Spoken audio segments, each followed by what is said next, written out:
How's it going? My name is Stephanie and I love books. If I had to choose between books and television, it would be books 100% of the time. This is going to be a book review of Wicked, The Life and Times of the Wicked Witch of the West by Gregory McGuire.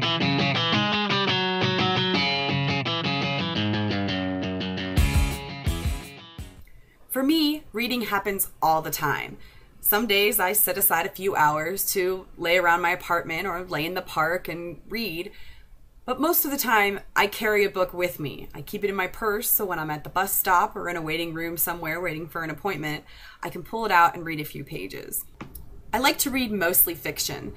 So far, the only nonfiction that I've really enjoyed was Bossy Pants by Tina Fey. I laughed out loud over and over again reading it, and it is definitely worth checking out. But for me, fiction, especially young adult, fantasy and sci-fi mostly, is what I seem to enjoy the most. Authors like John Green, Suzanne Collins, J.K. Rowling for young adult, James Patterson, who writes young adult and regular fiction very well, and people like Michael Crichton, Stephen King, and Gregory McGuire are favorites for more modern fiction. Speaking of Gregory McGuire, I've recently found myself really enjoying his work. His series, The Wicked Years, are fantasy at its best. The first in the series is Wicked, The Life and Times of the Wicked Witch of the West, and is so amazing. Wicked takes place in Oz, a place first imagined by Lyman Frank Baum, but is here reimagined by Gregory McGuire in incredible detail. The main character is Elphaba, who was born green and grows up to be the Wicked Witch of the West. This is her story, but she is not the villain as she is painted to be in the 1938 film version starring Judy Garland. You read about her parents, her birth, her childhood, her young adult life, going to school in Shiz, and her troubled adventures as an adult.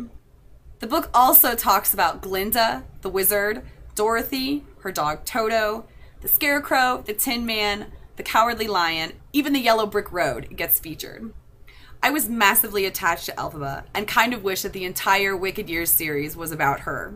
She's troubled, deep thinking, and really wants to change the things that are wrong with the Oz in Gregory McGuire's version. I've always been attracted to characters that are underdogs or people that are painted in a bad light when it's really not true. Her family is varying levels of screwed up, and it's interesting to see how they impact her life and change her story. I honestly picked up this book because of the cover. I saw it at a thrift shop and was drawn immediately to its image. Wicked also fits easily into the category of books that I love most. Interesting, rich in detail, and fantastical stories. I would honestly compare this book to the Lord of the Rings series because of the amount of detail of the world that it's written in and the amount of travel and adventure in them. As I mentioned earlier, after I finished Wicked, I started right into the second book, which is called Son of a Witch, which is about Elphaba's son, Lear.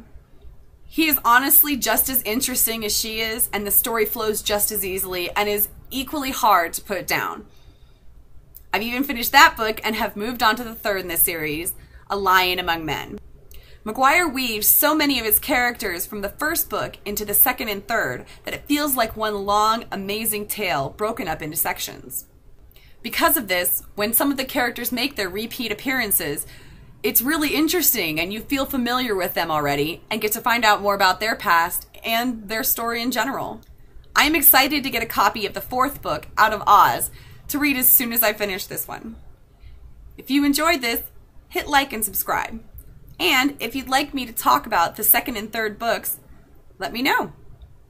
Have a great day. Hi, this is the same venue but a brand new channel entitled Dragon Books.